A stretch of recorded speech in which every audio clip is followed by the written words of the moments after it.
त्या ठिकाणी खरं म्हणजे आई महाखालीकडनं मागत असतो।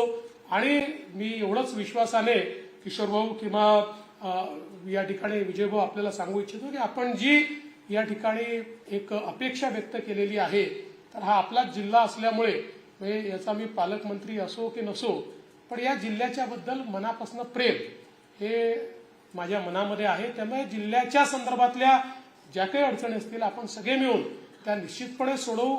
त्यामुळे जिल्ह्याला वाली नाही असं म्हणण्याचं कारणच नाही, आपण सगळेच वाली आहोत, त्याच्यामुळे कोणी सुग्रीव नाही आहे।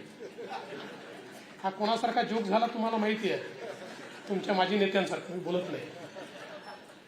तर त्याच्यामुळे आपण सगळेच या जिल्ह्याचे वाली बनून आणि आपण शेवटी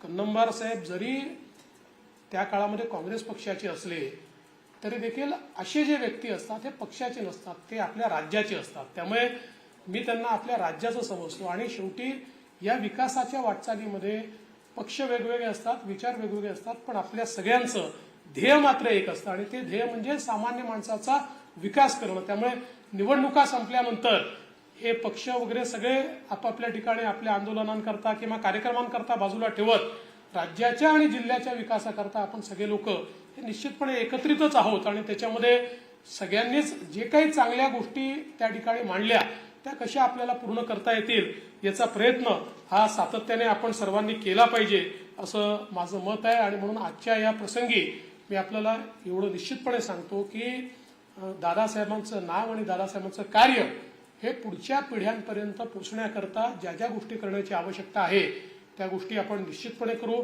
आपण एक गौरव स्मरणिका या ठिकाणी